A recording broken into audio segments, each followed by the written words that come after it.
આપણને તરસ લાગે એટલે 1 સેકન્ડનો પણ વિચાર કર્યા વિના ફ્રીજ ખોલીને પાણી પી લઈએ છીએ, પણ ડાંગના આ ગામમાં આજે પણ લોકોને પીવાના પાણી માટે કલાકો સુધી રઝળપાટ કરવો પડે છે. અહીં પાણી છે પણ સતત મળતું નથી. અહીં નળ છે પણ એમાં પાણી નથી આવતું. અહીં હેન્ડપંપ છે પણ 3-4 લોકો પાણી ભરે એટલે એ પણ સુકાઈ જાય છે. पाणी पाजूला जावला ना बळद पाजूला जावला तर તેમાં નથી મરતા. હમણાં 2 બળદ મરી ગયા. નમસ્કાર, હું છું અબ્દુલ કાદિર મંડપવાલા અને આપ જોઈ રહ્યા છો જમાવટ ન્યૂઝ. ઘણીવાર જે કાગળ પર દેખાય છે, સોશિયલ મીડિયામાં વાયરલ થાય છે, હકીકત એનાથી સાવ અલગ હોય છે. તમે સ્ક્રીન પર જે પાણીનો ફિલ્ટર પ્લાન્ટ જોઈ રહ્યા છો, એ પ્લાન્ટ પંપા સરોવરમાંથી પાણી લાવીને પાણીને શુદ્ધ કરે છે અને આજુબાજુના 4 થી 5 ગામોની પાણીની અછતને આપૂર્તિ પૂરી પાડે છે. એટલે એમ જોવા જઈએ તો આ વિસ્તારમાં પાણીની કોઈ તંગી નથી. કુદરત પણ મહેરબાન છે, ફિલ્ટર પ્લાન્ટ પણ છે. પણ આ જ પ્લાન્ટની સાવ નજીક આવેલું જારસોલ ગામ કેમ તરસ્યું છે, ચાલો જાણીએ. કાંગરિયામાળ કે જારસોડ જે હોય ગામે એમાં અમે પૂરું પાડતા છે પાણી, પણ આજ સુધી પાણી તળાવમાં ઓછું થઈ ગયેલું છે. એટલે એના કારણે અમે એક દિવસ પછી બીજા દિવસે જારસોડ કરંજમાં આપે છે. પ્લાન્ટમાંથી 1 દિવસ છોડીને પાણી આપવામાં આવે છે, તો શું માણસે 1 દિવસ તરસ્યા રહેવાનું? આ ગામની માતાઓ અને બહેનોની સવાર પાણીના રઝળપાટથી શરૂ થાય છે. કેટલા કિલોમીટર છે? અહીંથી દૂર કેટલું છે? 3-4 કિલોમીટર છે રોજનું માથે રોજ. મૂકીને ચાલતા જઈને ચાલતા લાવવાનું. ચાલતા જવાનું. કપડાં ધોવા નહાવાનું બી બહુ તકલીફ પડે. આ બાજુ પાણી આવે પણ જો બે 3 દાડા આવે ને 2-3 દાડા બંધ થઈ જાય. दुसऱ्या गावाला नाही द्यायला पडत. गाव असला लोक अपदा करतात आणि दुसऱ्या गावाना लोक मस्त तर अटले लोक साला पाणी नाही लाग. कलाक 2 कलाक न चालता कुणी घर रह कुणी नाही रहना. मजुरी करूला जाता हा तर याच्या ना सांजना द्यायला पडन तर लोक अखा घर रहता हा. अर्धा 2-3 कलाक बेसी रहुला उनतान टठो बेसी रहुला पड़ो पानी ने दीदी हे बोरिंग साला पानी नहीं वधार नहीं करती भी 1-2 गुंडा नहीं गो पानी बंद हुई जाए. આ દ્રશ્યો માત્ર ગરીબીના નથી, આ સવાલ માણસની બેઝિક ડિગ્નિટીનો છે. પાણીની રાહ જોવામાં આખી બપોર નીકળી જાય તો આ મહિલાઓ મજૂરી કરવા ક્યારે જાય? આ જુઓ, એક ગર્ભવતી મહિલાએ પણ પાણી માટે હેન્ડપંપ પર વારો આવવાની રાહ જોવી પડે છે. શું વિકસિત ભારતનું સપનું આ આદિવાસી મહિલાઓ માટે નથી? તરસની આ લડાઈમાં માત્ર મોટા જ નહીં, આ ગામના નાના ભૂલકાઓ પણ પીસાય છે. જે ઉંમરે આ માસૂમોના હાથોમાં પુસ્તકો હોવા જોઈએ એ ઉંમરે તેમના માથે પાણીના ગળા છે. એટલે પાણી ભરીને અહીંયાથી ઉપર લઈ જાય તમે? હા, 2 કિલોમીટર બૈરા લોકો ચાલતા લઈ જાય? હા, ચાલતા લઈ જાય. રોજનું ડુંગર સવારે જાય પછી સાંજના જાય. હવે 5 વાગે પછી નીકળે લેવા હારું. પછી ત્યાંથી આવતા 6 વાગી ગયા. આટલા છોકરા તો બહુ એ તો પાણી પેલો આટલા વાટકા ખરા ને એનાથી ભરીને લાવે. સરકારની હર ઘર નળ સે જળ ખરેખર એક અદ્ભુત યોજના છે. પ્રશ્ન યોજના પર નથી, પ્રશ્ન એના અમલીકરણ પર છે. કરોડો રૂપિયાના ખર્ચે નળ તો નંખાઈ ગયા, પણ એમાંથી પાણીનું એક ટીપું નથી આવતું.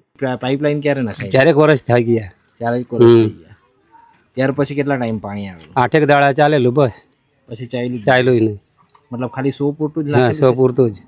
આ કોઈ કુદરતી અછત નથી, આ વહીવટી તંત્રની મેનેજમેન્ટમાં રહેલી ઘોર આયોજન વગરની નીતિ છે. બજેટો વપરાઈ ગયા, પાઇપલાઇનો નંખાઈ ગઈ અને ગામની બાજુમાં જ મોટો ફિલ્ટર પ્લાન્ટ ધમધમે છે. પણ ગ્રામ્ય સ્તરે વ્યવસ્થિત વિતરણ વ્યવસ્થા ન હોવાના કારણે આદિવાસી પરિવારો પાણી માટે સંઘર્ષ કરતા જોવા મળે છે. માણસો તો જેમ તેમ કરીને થોડું પાણી મેળવી લે, પણ અબોલ પશુઓ ક્યાં જાય? ગામના જૂના હવાડાઓ તૂટેલા છે. પાણીની શોધમાં ડેમ અને નદીના કાદવમાં ફસાઈને બળદોના મોત થાય છે. આનાથી મોટી સિસ્ટમની નિષ્ફળતા બીજી કઈ હોઈ શકે? પછી આ ઢોર લોકોને પાણીનો એ રીતે નદી જ લઈ જઈએ. ત્યાં બી કાદવ બહુ છે. કાદવ તો બહુ છે, એમાં આપણા જેવાને ઉતરવો બહુ ધાક લાગે. અમે ઘેર બેઠા પાણી લાવીને નાહીએ પણ નદીએ નહીં જઈએ. આટલું તો પગ નીકળી જાય કાદુમાં. આ બધી હાલાકી વચ્ચે ગામ લોકો રજૂઆત કરે તો કોને કરે? મારું નામ દેવસિંહભાઈ દોલતભાઈ પર, ગામ પંપા સરોવર પણ કહે ને આગળ જારસોડ કહેતા હતા. પાણી વિશે તો અમારે ગામમાં પાણીની બહુ જ તંગી છે. બોર બીજે એક બોર ચાલે એના પર 2 ટાઈમ લોકો સવાર અને સાંજ લાઈનમાં રહેવું પડે બૈરા લોકોને. એટલે પીવાના પાણીની બહુ તકલીફ. અને એને માટે અમારે કંઈ ને કંઈ ઘર કનેક્શન માટે પણ આયોજન નથી. ઘેર ઘેર નળ કહેતા છે પણ ઘેર ઘેર અમારે ગામમાં તો નથી. અત્યાર સુધીમાં ઘેર ઘેર નળ બી નહીં ને પાણી નથી, એ ગોઠવાયું જ નથી. એમ તો ચાલુ થાય તો સારું, કેમ કે બહેરા લોકોને બહુ તકલીફ થાય. ઘેર ઘેર નળ રહે તો ઘેર અહીંયાથી આંગણામાં પાણી ભરે. આવી રીતે ગામે ગામ તો જોવા મળે પણ આ ગામમાં એવી રીતે કંઈ નથી, અને થાય તો સારું. ઢોર માટે પણ ઢોર માટે પણ હવાડામાં પાણી, જૂના હવાડા છે એમાં પણ પાણી ભરી મૂકે પહેલાં પાણી પુરવઠાવાળા, એ લીકાઈ થઈને નીકળી જાય, એમાં પાણી જ રહેતું નથી. એટલે રિપેર બી નથી કર્યું, નવા પણ નથી બનાવ્યું. એટલે કામ તો અમે કરવાના તૈયાર પણ આપતા જ નથી કે આ બનાવી કાઢો, કે આ મારી જવાબદારી બને, કે આ ઉપસરપંચ તરીકે કેમ કામ કહે, સરપંચ કહે કે આ તરત બનાવી કાઢો, તો અમે બનાવવાના તૈયાર પણ એ છે ને પેલું વર્કઓટર આપતા જ નથી. વર્કઓટર નથી, વર્કઓટર આવે ત્યારે બધી રીતે આ નિશાળમાં ચોમાસામાં જાય તો 5 વર્ષથી આ તો પેલા છોકરા છે ને ઈંટ પર ચાલીને જાય, અહીંયા 1-2 ઈંટ થાય, 2 ઈંટ પછી કૂદકો મારતા નિશાળમાં જાય, બધે પાણી જ રહે. તો એ લોકોને મેં કીધું આમાં બલ્બની તો મંજૂરી આપો, એ પણ નથી. 5 વર્ષ થઈ ગયા.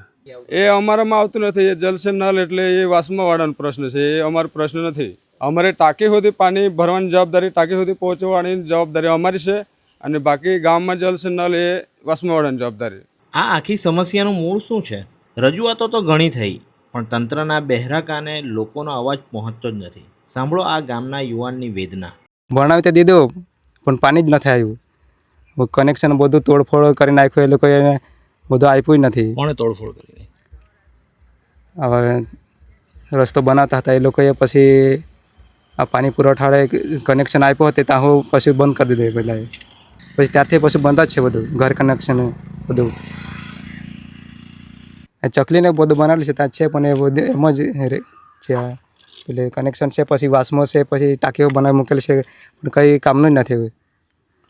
આ પ્રેસમાં આગળ આપ્યું પણ એ કશું નથી થયું એનાથી. આ ગ્રાઉન્ડ રિયાલિટી જોઈને હા, તંત્ર કદાચ પોતાની આંખો ઉગાડે એવી અમે આશા રાખીએ, અને ગામને પાણીની સુવિધા જેવી પ્રાથમિક જરૂરિયાત છે હા, તે મળે એવા અમે પ્રયાસો કરીશું. અમે આટલે આવેલા પ્લાન્ટની વિઝિટ કરી, ફિલ્ટર પ્લાન્ટની વિઝિટ કરી, અને ત્યાં અમે તપાસ કરી તો એમના તરફથી એવું જાણવા મળ્યું કે ઉપરના વિસ્તારોમાં પાણીની વધારે પડતી અછત છે, એટલે ત્યાં રોજ ફિલ્ટર પ્લાન્ટ દ્વારા પાણી પહોંચાડવામાં આવે છે, અને અહીંના આ ગામમાં એક દિવસ છોડીને એક દિવસ પછી પાણી આપવામાં આવે છે. આવી જ ગ્રાઉન્ડ રિયાલિટીવાળી સ્ટોરી માટે જોતા રહો જમાવટ.